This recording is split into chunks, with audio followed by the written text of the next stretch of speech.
There's a certain magic in Hollywood, something intangible that crackles through the air whenever extraordinary talents collide and shift the course of cinematic history. It's a place notorious for its glitter, its stardom, and its dramatic twists of fate. But every so often there comes along a duo whose impact on the industry doesn't just dazzle for a while and then fizzle out. Instead, it transforms the entire art form. One of those rare examples is the legendary collaboration between Gena Rowlands and her husband, John Cassavetes. For 2 intense, brilliant decades, these two artists turned independent film inside out, offering a rawness and humanity that paved the way for so many who followed. When we said goodbye to Gena Rowlands, we lost half of that iconic team. She was one of those performers who could contain an entire universe of feeling behind a single glance, yet still carry the story forward with every subtle shift in her expression. Even a sideways tilt of her head or a small waver in her voice spoke louder than pages of dialogue ever could. She came from a free-spirited background. Her father was a politically engaged banker. Her mother was an aspiring actress who later popped up in small film roles. And it seemed Gena was born already determined to carve out her own life in the arts. From the moment she first stepped onto a small stage in New York, she left behind a childhood of extensive reading and wide-eyed daydreaming. She arrived in the big city full of hopes, passionately certain that her future belonged to the theater or the screen. In Manhattan, she met a charismatic classmate who turned her world completely upside down, John Cassavetes. He was matinee idol handsome, fiery, passionate, and at times maddening in his uncompromising drive. He wanted to push boundaries, to poke holes in traditions, to feel everything, good, bad, or painful, while creating something new. She was more private, more collected, at least on the outside, but no less determined. They married in 1954, and even though they didn't initially plan on starting a family or settling down, life had its own agenda, eventually blessing them with 3 children. Yet they never lost that shared vision, an almost crusading appetite for honesty and performance. Gena once confessed that she was always drawn to the emotional complexity of stories. She never felt entirely satisfied presenting a shallow caricature, so she dove headfirst into complicated, bruised, and deeply human roles. Both she and John seemed to thrive on chaos, or at least on the tightrope walk between friction and harmony. When they argued fiercely, but their love always snapped back like a rubber band. In a sense, that tension and electricity crept into all of their projects, shaping their films in ways that were mesmerizing, sometimes unnerving, but always riveting. In her earliest years, Gena was simply Virginia Catherine Rowlands, born in Madison, Wisconsin on June 19, 1930. Her father, Edwin Merwin Rowlands, was a banker who also served as a state legislator and got involved with the Wisconsin Progressive Party, a testament to his lively sense of social responsibility. Her mother, Mary Allen, often known as Lady Rowlands, had once nursed her own acting dreams. Both parents had Welsh heritage, and both encouraged their children to find their own passions. Gena's older brother David also became an actor. The family made frequent moves from Wisconsin to Washington, D.C., to Milwaukee, and finally to Minneapolis. Each move introduced Gena to new places, new cultures, and new ways of looking at the world, but she found consistency in her beloved books. Reading, she said, was her lifelong companion. Yet all that energy simmering inside her, fed by a voracious imagination, had to find an outlet. By her late teens, she knew acting was it.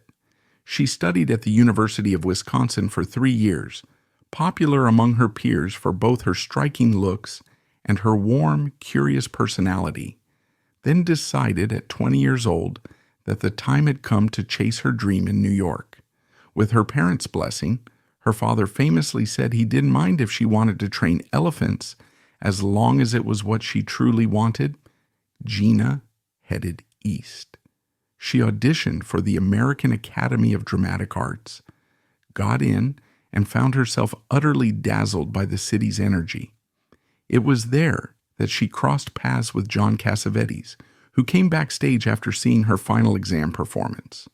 They chatted, they had coffee at the Russian tea room, and as she recalled many times, that was more or less the start of a love story that would shape the direction of American independent film. Throughout the mid-1950s, Gena's career gained traction. She got to usher in a small art house theater, where she famously watched Marlene Dietrich in The Blue Angel dozens of times, thoroughly enchanted by the older woman's glamour. Then she made her first professional stage appearance at the Provincetown Playhouse, which led to further work, including a notable role on Broadway in The 7-Year Itch. Soon, Gena got noticed in live television anthologies, shows like Robert Montgomery Presents and Studio One, an era when TV was a training ground for so many acclaimed actors. She even co-starred in a short-lived syndicated series called Top Secret. By 1956, she landed in the Paddy Chayefsky play Middle of the Night, acting opposite the iconic Edward G. Robinson. It was a long-running hit, and she found it exhilarating, though she recalled that the demanding schedule left her and John passing each other like ships in the night.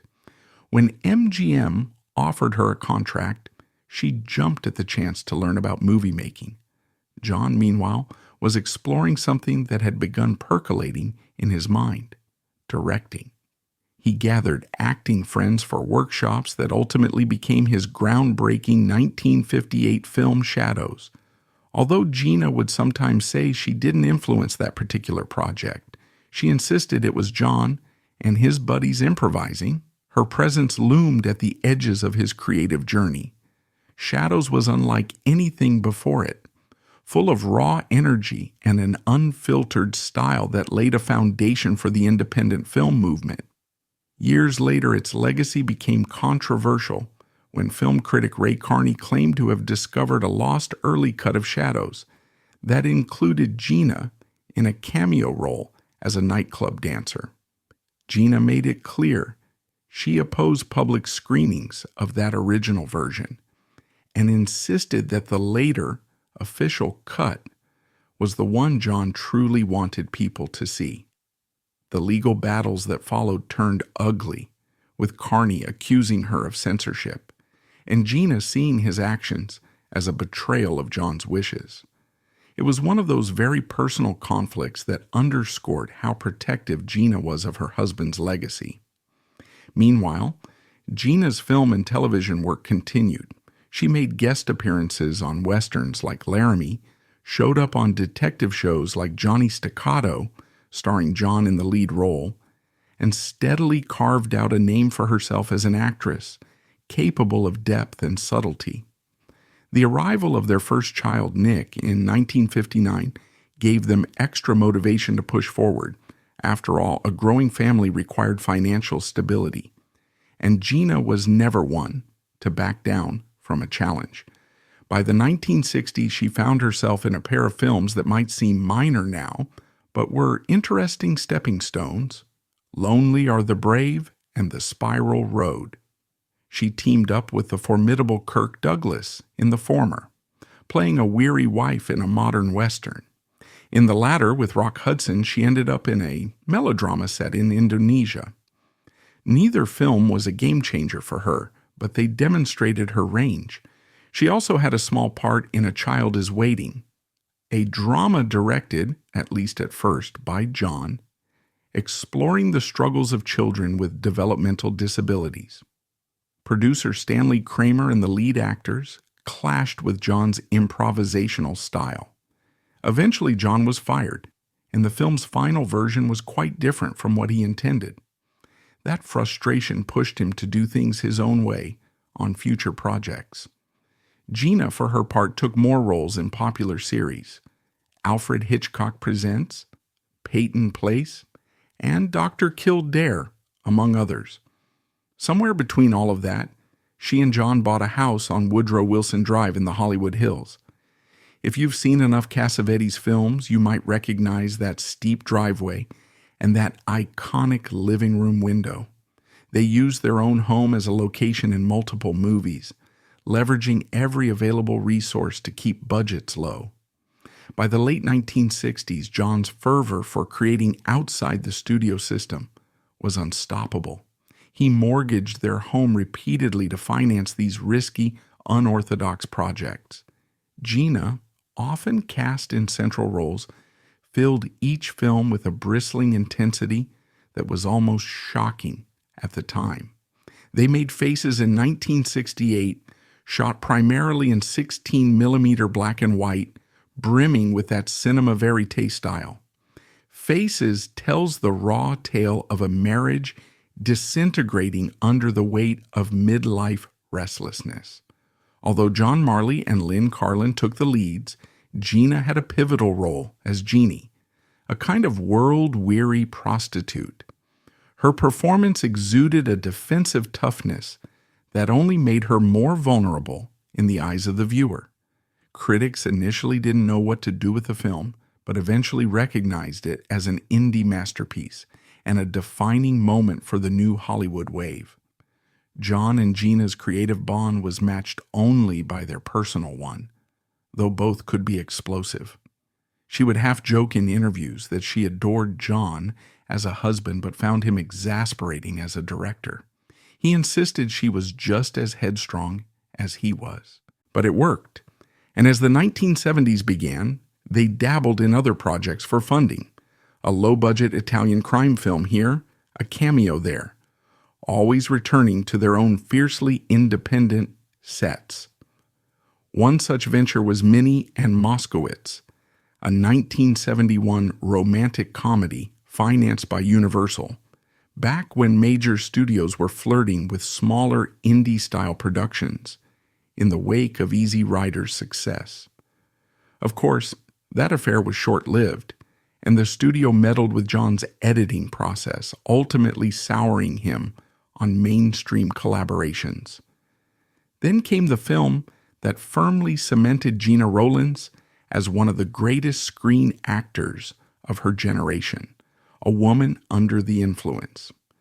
In 1974, Gena took on the role of Mabel Longheady, a housewife on the edge of a psychological crisis, married to a blue-collar worker played by Peter Falk. The result was volcanic, heartbreaking, disturbing, and completely mesmerizing. Critics marveled at the authenticity of her performance. She seemed to possess the trembling vulnerability of someone on the brink of losing all sense of self. Even more extraordinary was that John originally wrote it as a play, but Gena, after reading it, told him she couldn't emotionally survive performing such a harrowing role 8 times a week. So he adapted it into a film instead, securing financing from people close to him, including a huge chunk from Falk, who believed wholeheartedly in the project.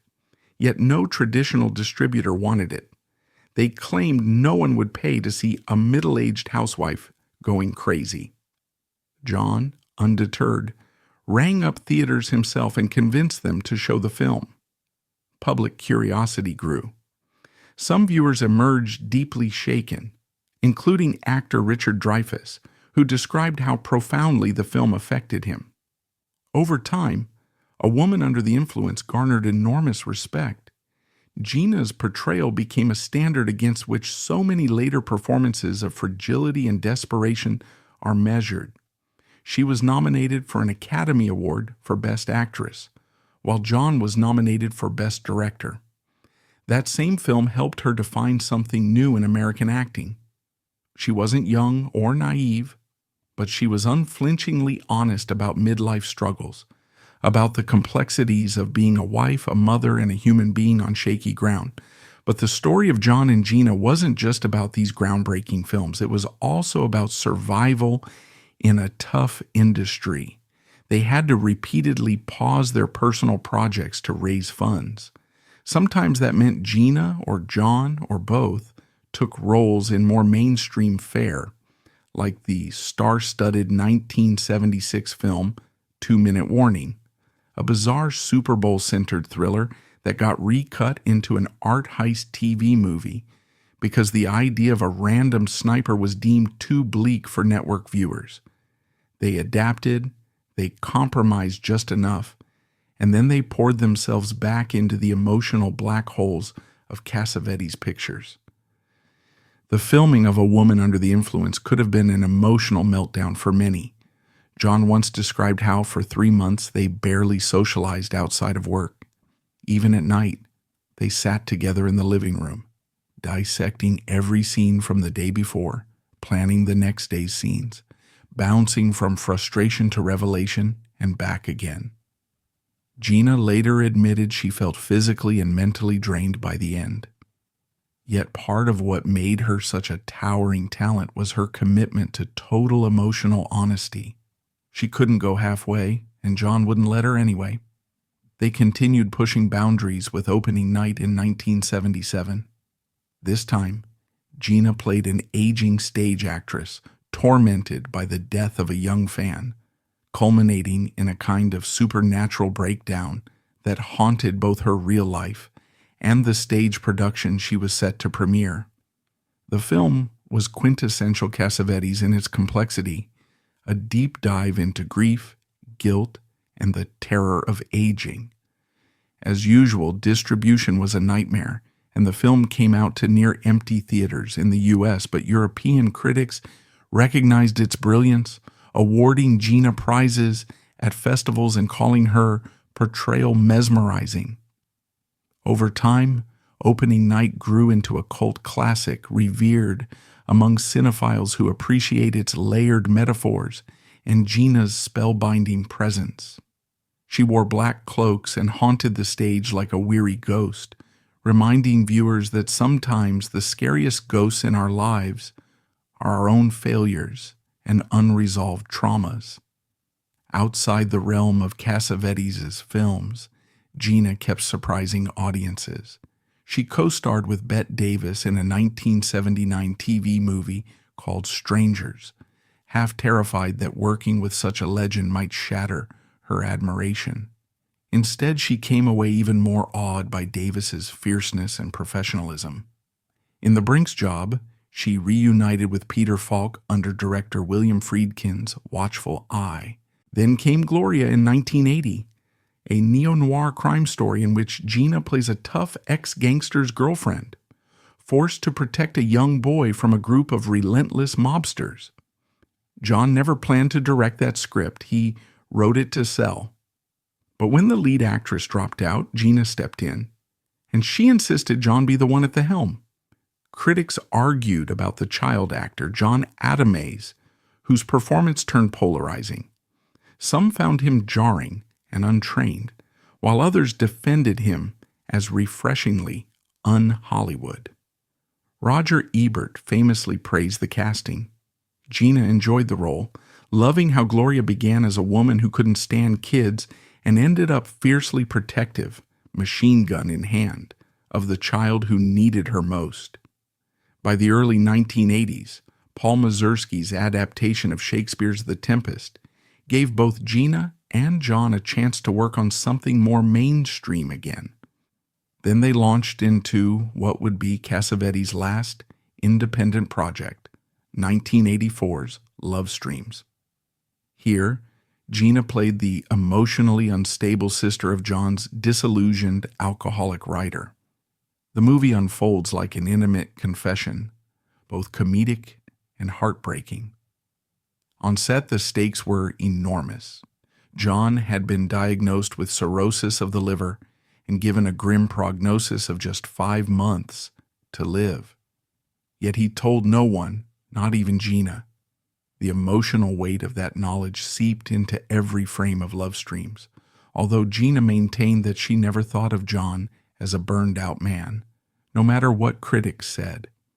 Only later did she learn about his dire condition, and she would recall how a particular scene where he waves goodbye from a window felt eerily like a final farewell.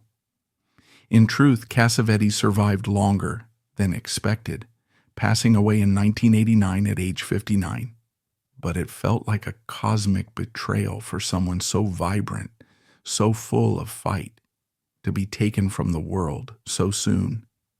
Gena remained gracious and protective of his memory, reflecting on his unquenchable passion for working, for creating, for capturing something real on camera, even if it bruised everyone involved in the process. No one else operated quite like Cassavetes.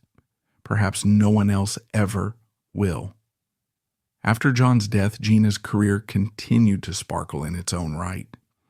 In 1987, she worked on Paul Schrader's Light of Day, and though it wasn't a blockbuster, people recognized her ability to ground each scene with sincerity. Then Woody Allen cast her in Another Woman in 1988, a pensive drama about a philosophy professor entering a midlife crisis. The film presented an altogether different side of Gena's talent, less volatile, more interior, but still capable of conveying hidden emotional storms with the smallest shift in expression. Critics praised her as one of Allen's finest leading ladies, marveling at how she could say so much in near silence. She also found success on television, earning Emmys for performances in heartfelt TV movies like The Betty Ford Story and An Early Frost, demonstrating once again her incredible range. She could have retreated from public life altogether when John was gone, but she didn't.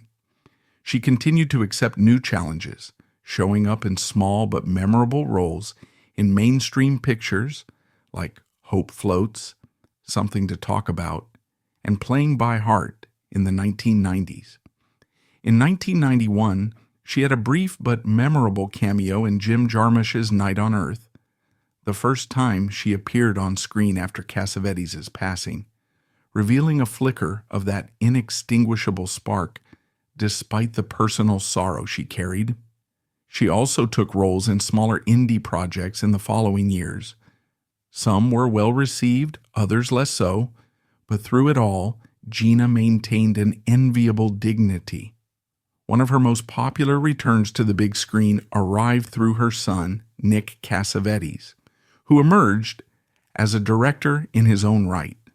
Nick directed Gena in several films, but the one that really captured the public's heart was 2004's The Notebook, an adaptation of the Nicholas Sparks novel. Young lovers, played by Ryan Gosling and Rachel McAdams, provided the romance flashbacks while Gena and James Garner took on the older couple reminiscing about their shared past and confronting the inevitable difficulties of aging. Mainstream audiences embraced the film, often finding themselves in tears. And Gena, at 74, still regal and luminous, became associated with one of the most beloved modern romance films. In 2007, her daughter Zoe Cassavetes cast her in Broken English, a tender indie about love and loneliness. Once again, Gena brought to life a supporting character who left audiences feeling like they'd just met a deeply real, recognizable human being. As the 2000s wore on, she took occasional TV guest spots. One especially powerful appearance was in Monk, always able to pivot between gentle warmth and steel-edged resolve. Gena never lost her capacity to utterly inhabit every role. By 2014, with 6 dance lessons in 6 weeks, Gena stepped out for one final starring role. She played a widowed woman who hires a younger gay dance instructor to liven up her days. Watching the movie, you could still see that fierce intelligence in her eyes, that readiness to reveal heartbreak or sarcasm or joy at the drop of a hat. Even if the film didn't become a monumental hit, Gena's performance was a resonant last bow in a long career filled with fearless emotional exploration. In 2015, she announced a semi-retirement and expressed frustration at the direction mainstream cinema had taken, lamenting the loss of those risk-taking days of the 60s and 70s. She did, however, receive a well-deserved honorary Oscar that same decade, an acknowledgement from the industry that she had shaped American film in ways that would ripple through generations. She acted in around 40 feature films and countless TV shows. But more than that, she co-created a cinematic style that focused on the truth of human relationships over spectacle. Film historians often note that the kind of unpolished, intimate realism we now see in certain indie films or even in streaming TV dramas can be traced back to what Gena and John were doing in the 60s and 70s on shoestring budgets and sheer passion. Not every memory in her final years was rosy. She carried a deep sadness for the era she had outlived, a longing for the kind of wide-eyed ambition and soul-bearing authenticity that used to drive her husband's workshop. But she never stopped being gracious to those who admired her work. Fans who glimpsed her in her later years said she was as elegant as ever. A little quieter, perhaps, but still effusing that aura of a woman who has seen so much and can still raise an eyebrow in just the right way to make everyone around her smile. She remarried in 2012, this time to an old friend, businessman Robert Forrest, and spent much of her time enjoying the tranquility of California's desert landscapes. Sadly, in 2019, Gena was diagnosed with Alzheimer's disease. The family kept the details private for several years until her son Nick publicly confirmed it in 2024. Even though she battled this cruel condition, she remained surrounded by family and longtime friends. Nick, Alexandra, known as Zan, and Zoe, each continuing the family tradition in film, did their best to protect her dignity. On August 14, 2024, Gena Rowlands passed away at the age of 94.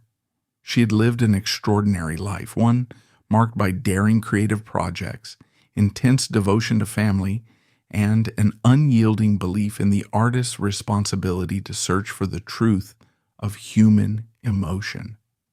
Looking back, it's difficult not to see her life as one of the great success stories in American cinema. Despite all the financial struggles, controversies, and heartbreak that came along, there was something uniquely honest about her artistry. Her characters always seemed like real people, carrying hidden wounds, stubborn hopes, and fragile joys. Off-screen, she was no less dedicated to preserving the sanctity of creativity. If John Cassavetes was the revolutionary force, smashing through Hollywood norms, Gena Rowlands was the empathic anchor, making each wild moment ring true with her nuanced performances. Even into old age, she often talked about those early years, when she and John refused to take on projects they didn't believe in. They mortgaged their home, sacrificed their free time, and raised 3 kids in the midst of cables and clapperboards. Their house in the Hollywood Hills practically became a second character in their film, so intimately did the family live with the chaos of production. And yet, as Gena remembered it, the children adapted easily enough. It was simply the life they knew. Ultimately, she formed a legacy that stands alongside such luminous figures as Barbara Stanwyck, Katharine Hepburn, Bette Davis, and others who redefined the possibilities of women on screen. Tennessee Williams once said Gena was like a work of art, comparing her to paintings in a museum or glorious sunsets. That may sound hyperbolic, but watch any of her scenes, especially from the Cassavetes era, and you'll see something elemental in the way she inhabits her characters. Her eyes hold secrets. Her voice quivers and then rings with surprising strength. She'll do something as simple as light a cigarette in a kitchen and turn it into an entire emotional drama, pulling you into her world so fully that it's hard to look away. Her passing is a reminder that even the greatest flames eventually dim, but Gena's resonance in film history remains brilliantly vivid. Contemporary actors, be they from the method tradition or more classical backgrounds, owe a debt to what she and John developed, a style of performance that was simultaneously raw, tender, jarring, and deeply alive. Generations of independent filmmakers cite Cassavetes as a foundational influence, and Gena's incomparable portrayals were crucial in bringing his ideas to life. Without her, those films might have felt half-formed, lacking the tender, bruised soul she brought to each role. In the same breath, it's hard not to wonder if the unstoppable pace and relentless passion that fueled their best work also contributed to the health problems and personal upheavals they both experienced. John's struggle with alcoholism has gone down in film lore as an example of how an artist might harness extremes to fuel creativity, though the ultimate cost was heartbreakingly steep. He left behind an incomplete body of work, but also a filmic vocabulary that changed everything. Gena, despite heartbreak and eventual health issues of her own, outlived him by decades, continuing to demonstrate courage in both her professional and personal life. Their 3 children, Nick, Zan, and Zoe, carried on that creative DNA. Nick directed multiple films, some starring his mother. Zoe brought a younger perspective to the same spirit of raw authenticity. The Cassavetes name looms large in indie circles, and that legacy was never a single-person show. Gena and John were partners in every sense, partners in love, in child-rearing, in business, and most importantly, in vision. Once you've seen them at work in a film, her face capturing heartbreak or defiance, his camera unflinching as it lingers on every flicker of emotion, it's almost impossible to forget. She opened up new territory for older actresses, proving that a woman could be in her late 40s or 50s and still command the screen with as much power, sensuality, and complexity as any fresh-faced starlet. That alone was revolutionary in a Hollywood that often relegated actresses to motherly or caretaker roles after a certain age. Gena's Mabel or Myrtle in Opening Night or Sarah in Love Streams, these were messy, complicated, often unraveling human beings. And that was the point. She showed how unglamorous vulnerability could become the most riveting experience an audience could have. Outside of John's projects, Gena's willingness to work with adventurous directors also demonstrated her open mind. Whether in comedies, TV dramas, or earnest independent films, she never seemed to lose that spark. Even playing smaller roles in mainstream features, she's found ways to leave an imprint. That's a testament to her skill. You never caught her acting. Instead, you watch someone living through the circumstances of the script, feeling it in real time. Perhaps that is the highest praise one can give an artist, that she always felt real. If John Cassavetes' mantra was to seek truth at any cost, Gena Rowlands was the vital manifestation of that quest. Their marriage was famously stormy at times, both strong personalities, both deeply opinionated. But the overriding theme was a shared creative hunger and an unshakable love that soared beyond daily squabbles. Looking back on old interviews, you can see the shy smile on her face when she recalled how he taught her a few Greek words so they could plan secret escapes from dull parties. You can see the flinty devotion in his eyes when he spoke of her. That emotional complexity fed directly into their films, shading every performance. For older fans who lived through the rise of the Cassavetes brand of filmmaking, Gena's passing is like the final page in a beloved old book, one that changed their perception of the medium. For younger viewers, who might only know her through The Notebook or cameo appearances, there's a vast treasure trove waiting to be discovered. From the restless energy of Faces to the roiling anguish of A Woman Under the Influence, from the frenetic heartbreak of Opening Night to the strange dreamlike revelations of Love Streams. each role offers a masterclass in inhabiting a character with absolute vulnerability. And now we say farewell, but as we do, we celebrate. Gena Rowlands lived 94 years on this planet, weaving her life into some of the most significant American films of the 20th century, and leaving behind stories that will resonate for as long as cinema exists. She was a mother, a partner, an icon, a muse, and a force of nature who never apologized for her intensity. She earned the respect of peers and critics alike, walked away with numerous Emmys and an honorary Oscar, and etched her name in the annals of movie history next to acting greats. Tennessee Williams's poetic take on her gift, comparing her to nature's wonders, feels just right, because much like a blazing sunset or a breathtaking mountain range, Gena Rowlands inspired awe. She reminded us that humanity is as fierce as it is delicate, as stubborn as it is fragile, and that there's incredible power in laying it all out on the line for the sake of authentic storytelling. Her final years, spent with Robert Forrest in the desert calm, might have seemed a world away from the raucous, unpredictable sets she used to inhabit. But perhaps that quiet gave her time to reflect on a job well done.